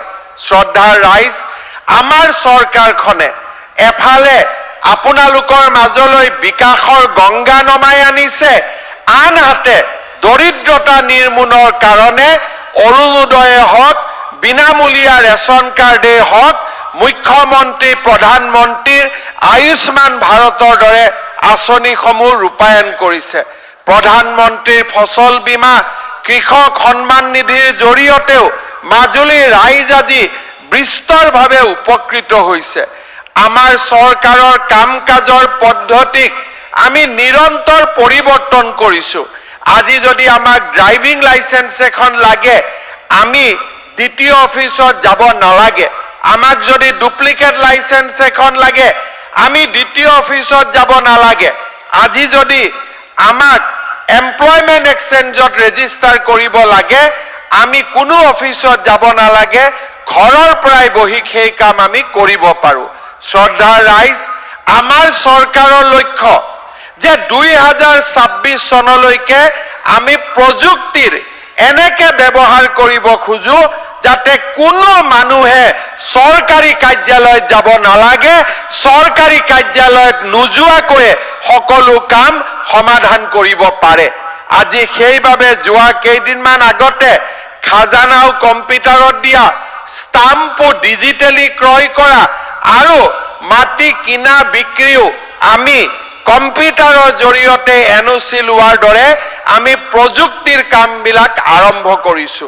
শ্ৰদ্ধাৰ ৰাইজ, মই বিশ্বাস কৰো যে আমাৰ যদি চৰকাৰখনৰ প্ৰতি আপোনালোকৰ আশীৰ্বাদ থাকে, আপোনালোকৰ শুভেচ্ছা আৰু আশীৰ্বাদ যদি আমাৰ শিৰত থাকে, আমি অসমখনক অতি সোনকালে ভাৰতৰ ভিতৰতে এখন শ্ৰেষ্ঠতম ৰাজ্য হিচাপে আমি নিৰ্মাণ কৰিব পাৰিম। শ্ৰদ্ধাৰ ৰাইজ, কেন্দ্ৰীয় চৰকাৰ আৰু প্ৰধানমন্ত্ৰী ডাঙৰীয়াৰ অনুগ্ৰহত আজি যোৰহাটৰ লগত মাজুলী নিমাতী সংযোগী দলঙৰ কামো আমি আগুৱাই লৈ যাব পাৰিছো। মই বিশ্বাস কৰো মাজুলীৰ দুৱাৰমুখ লখিমপুৰ আৰু যোৰহাটৰ ফালে যেতিয়া দুইটা ফালে খুলি যাব, মাজুলী নদী দ্বীপৰ পৰিৱৰ্তে মাজুলী উন্নয়ন আৰু প্ৰগতিৰ এক বিকাশৰ ৰাজধানীলৈ ৰূপান্তৰ হ'ব আৰু মাত্ৰ ৩-৪টা বছৰৰ অপেক্ষা মাজুলীৰ জনজীৱনলৈ এক ভাবিব নোৱাৰা পৰিৱৰ্তন আমাৰ বাবে অপেক্ষা কৰি আছে আমি মাত্ৰ মাজুলীয়ে এটাই কথা চিন্তা কৰিব লাগিব এতিয়া মাজুলীৰ হাইৱেৰ বাবেও ভূমি অধিগ্ৰহণৰ কাম আৰম্ভ হ'ল অহা মাহৰ পৰা আমি ভূমি অধিগ্ৰহণৰ পুঁজি বিতৰণ আৰম্ভ কৰিম যোৰহাটৰ ফালেও ভূমি অধিগ্ৰহণৰ কাম আৰম্ভ হৈছে লাহে লাহে মাজুলীৰ আজিৰ পৰিৱেশ পৰিৱৰ্তিত হ'ব কিন্তু পৰিৱৰ্তিত পৰিৱেশতো মাজুলীৰ আধ্যাত্মিকতাৰ ভেটিটো শক্তিশালী কৰি ৰখা সাংস্কৃতিক ভেটিটো শক্তিশালী কৰি ৰখা আৰু মাজুলীৰ পৰম্পৰা আৰু ঐতিহ্যক কমাৰ্চিয়েলাইজেশ্যনৰ পৰা বাণিজ্যিকতাৰ পৰা দূৰত ৰাখি ইয়াৰ মাটিৰ সাৰুৱা আৰু অত্যন্ত উৰ্বৰা শক্তি অক্ষুণ্ণ ৰখা মাজুলীবাসীৰ বাবে এক নতুন দায়িত্ব আৰু প্ৰত্যাহ্বান হ'ব বিকাশৰ গংগা মাজুলীলৈ নামি অহাৰ পিছত আজিৰ মাজুলী আৰু 5 বছৰৰ মাজুলীৰ মাজত আকাশ আৰু পাতাল পাৰ্থক্য হ'ব যাওঁ বুলিলে লখিমপুৰ মেডিকেল কলেজ 20 মিনিটত গৈ আমি উপস্থিত হ'ব পাৰিম যাওঁ বুলিলে যোৰহাটৰ বিমানকোঠত আমি আধা ঘণ্টাৰ ভিতৰত গৈ উপস্থিত হ'ব পাৰিম সেইখন মাজুলীৰ প্ৰতিচ্ছবি আৰু আজিৰ মাজুলীৰ প্ৰতিচ্ছবি সম্পূৰ্ণ দুখন প্ৰতিচ্ছবি হ'ব মাজুলীৰ মাটিৰ দাম বাঢ়িব মাজুলীৰ মানুহৰ মাজলৈ আৰ্থিক সচ্ছলতা আহিব ইয়াৰ মাজতো অসমবাসীৰ মনত এটা সদায় প্ৰশ্ন থাকি যায় যে মাজুলীত ইমান বিকাশৰ গংগা নামি অহাৰ পিছত মাজুলীয়ে নিজৰ মৌলিকতাক অক্ষুণ্ণ ৰাখিব পাৰিবনে নাই মাজুলীয়ে পৰম্পৰাক ৰক্ষা কৰিব পাৰিবনে নাই মাজুলী অসমৰ সভ্যতা সংস্কৃতিৰ পীঠস্থান হৈ থাকিব পাৰিবনে নাই মাজুলী অসমৰ জনজাতীয় আৰু অজনজাতীয় লোকৰ সমন্বয়ৰ মিলনভূমি হৈ থাকিব পাৰিবনে নাই মাজুলীৰ নৱপ্ৰজন্মৰ সন্মুখত এনে বহু প্ৰত্যাহ্বান কেইদিনমানৰ পিছতে ধৰা দিব 2 বছৰৰ পিছত লোহিতৰ দলং হ'ব 3 বছৰৰ পিছত সোৱণশিৰিৰ দলং হ'ব 26ৰ আগে পিছে যোৰহাট সংযোগী হ'ব মাজুলীৰ জীৱনলৈ অদ্ভুত পৰিৱৰ্তন আহিব 2 দিন পিছত কোনোবাই ক'ব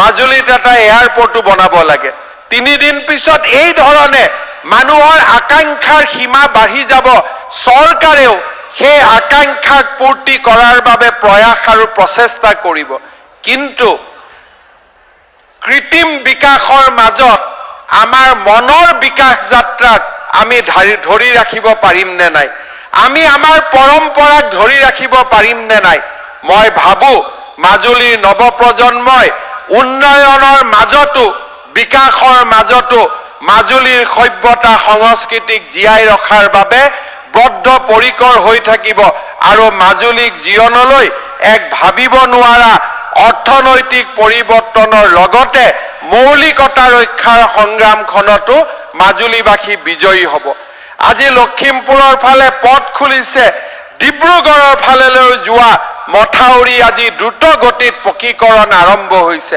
মাজুলীৰ দুৱাৰমুখ বগীবিলৰ ফালেও খুলিছে মাজুলীৰ দুৱাৰমুখ যোৰহাটৰ ফালেও খুলিছে মাজুলীৰ দুৱাৰমুখ লখিমপুৰৰ ফালেও খুলিছে এনে এক পৰিৱেশৰ মাজত মাজুলীৰ নৱপ্ৰজন্মই মাজুলীৰ কলা কৃষ্টি সংস্কৃতিক ধৰি ৰাখিবৰ বাবে নিৰন্তৰ প্ৰচেষ্টা অব্যাহত ৰাখিব লাগিব শ্ৰদ্ধাৰ ৰাইজ মুখ্যমন্ত্ৰী হোৱাৰ পিছত মই মাজুলীলৈ কিমানবাৰ আহিছো মোৰো হাতত গন্তিটো নোহোৱা হৈ গৈছে কাৰণ সময় পালে মই মাজুলীলৈ আহো আৰু প্ৰত্যেকবাৰে মাজুলীৰ বাবে কিবা এটা নতুন কৰাৰ বাবে চিন্তা কৰো মাজুলীৰ ৰাইজৰ আশীৰ্বাদ আমাৰ শিৰত সদায় থাকক তাৰ বাবে মই আপোনালোকক বিনম্ৰতাৰে সৈতে আহ্বান জনাম মাজুলীৰ মই ৰাইজক অকণমান দুটা এটা মই মনৰ কথা ক'ব খুজিছো বঙাইগাঁৱত গলো মৰিগাঁৱত গলো সকলো স্থানতে মই এটাই কথা কৈছো মোক কোনোবাই প্ৰশ্ন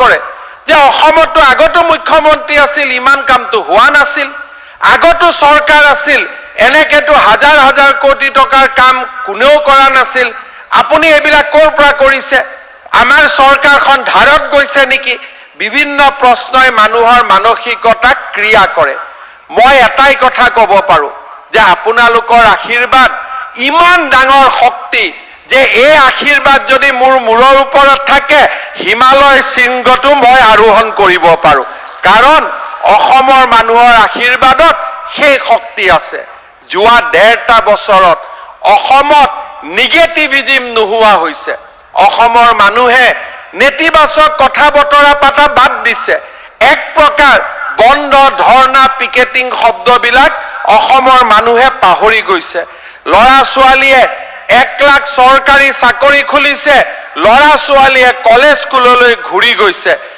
মহিলাসকলৰ মাজত মাইক্ৰ ফাইনেন্সৰ পৰা অৰুণোদয়ৰ পৰা আত্মসহায়ক গোটলৈ এক অৰ্থনৈতিক বিপ্লৱ আৰম্ভ হৈছে মহিলাসকলে নিজৰ প্ৰতিভাক সৃষ্টিশীল কামত বিনিয়োগ কৰিছে মই এটাই অনুৰোধ কৰিম দল সংগঠন সকলোকে অসমক এটাই বস্তুৰ পৰা মুক্তি লাগে সেইটো হৈছে আন্দোলনৰ পৰা মুক্তি লাগে অসমক নিগেটিভিজমৰ পৰা মুক্তি লাগে ঋণাত্মকতাৰ পৰা মুক্তি লাগে যোৱা 1.5 বছৰ মাজুলীয়ে শান্তি দিছে মাজুলীলৈ আজি বিকাশৰ গংগা নামি আহিছে যেতিয়া মাজুলীৰ পৰা ঋণাত্মকতাৰ সৃষ্টি কৰা হয় তেতিয়া মানুহৰ মনতো ঋণাত্মক চিন্তাৰ সৃষ্টি হয় দিল্লীয়েও যেতিয়া দেখে যে অসমত বন্ধ হয় ধৰ্ণা হয় পিকেটিং হয় তেওঁলোকে ভাবে তাৰ পৰা দূৰত থাকিব লাগে সেইবাবে আটাইতকৈ ডাঙৰ কথা অসমে এটা আন্দোলন বিবৰ্জিত পৰিবেশৰ সৃষ্টি কৰিব লাগে আৰু যদি আন্দোলন বিবৰ্জিত পৰিবেশ আমি সৃষ্টি কৰিব পাৰো অসমত চৰকাৰী চাকৰিৰ পৰা নিবনুৱাৰ কৰ্মসংস্থাপনৰ পৰা বৌদ্ধিক জনজাগৰণৰ পৰা সাহিত্য সংস্কৃতিৰ পীঠস্থানলৈ আমি সকলোবোৰ সম্ভৱ কৰি তুলিব পাৰিম আমি এটাই কথা বুজিব লাগে এই মাটিত হাৰুৱা শক্তি থকা কাৰণে এই মাটিত কুমাৰ ভাস্কৰ বৰ্মাৰ জন্ম হৈছিল এই মাটিত হাৰুৱা শক্তি থকা কাৰণে এই মাটিত বিশ্ব মহাবীৰ চিলাৰায়ৰ জন্ম হৈছিল এই মাটিত হাৰুৱা শক্তি থকা বাবে লাচিত বৰফুকনৰ ইয়াতেই জন্ম হৈছিল এই মাটিত হাৰুৱা শক্তি থকা কাৰণে মহাপুৰুষ শ্ৰীমন্ত শংকৰদেৱ দেৱদামোদৰ মহাপুৰুষ মাধৱদেৱ হৰিদেৱৰ দৰে আমাৰ আধ্যাত্মিক জীৱনৰ জ্যোতিষ্কসকলৰ জন্ম হৈছিল এই মাটিয়ে বহুত বীৰ সন্তানক প্ৰসৱ কৰিছে এই মাটিয়ে বহুত পৃথিৱীৰ ভিতৰতে ভাৰতৰ ভিতৰতে যশস্বী কৃতি সন্তানক জন্ম দিছে এই মাটিৰ হাৰুৱা শক্তিক আমি আমাৰ প্ৰেৰণাৰ উৎস হিচাপে লৈ অসমে আজি বিশ্ব বিজয় কৰিবলৈ আগবাঢ়ি যোৱাৰ সময় সমাগত মই সকলোকে আহ্বান জনাম নিগেটিভ কথা আমি প্ৰচাৰ কৰিব নালাগে নিগেটিভ কথা আমি ক'ব নালাগে মাত্ৰ আমি বিজয়ৰ জয়গান আৰু পজিটিভ থিংকিংৰে আমি আমাৰ অসমখনক আগুৱাই লৈ যাব লাগে 2026 লৈ মাত্ৰ 5টা বছৰ যদি আমি এনেকে ধৰি ৰাখিব পাৰো অসমক আমি 50 বছৰ আগুৱাই লৈ যাব পাৰিম মই সেইবাবে দল সংগঠন সকলোকে অনুৰোধ কৰিছো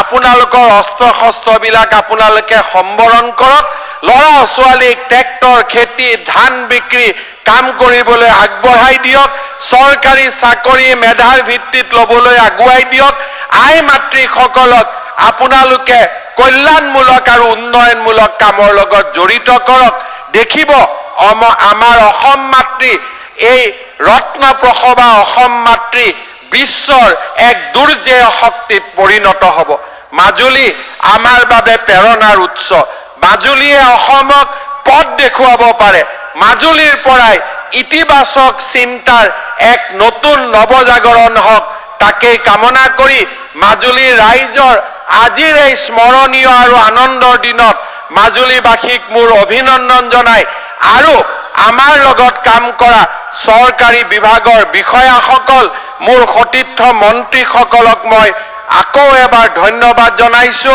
মাজুলীৰ সাংসদ প্ৰধান বৰুৱা মাজুলীৰ বিধায়ক ভুৱন গাম এই দুয়োগৰাকী ব্যক্তিয়ে চৰকাৰক মাজুলীৰ উন্নয়নৰ বাবে কৰি অহা নিৰন্তৰ সহায় সহযোগিতাৰ বাবে দুয়োগৰাকীকে মই ধন্যবাদ জনাই মই মোৰ বক্তব্যৰ সামৰণি মাৰিছো। জয় মা ভাৰতী, জয় আই অসম।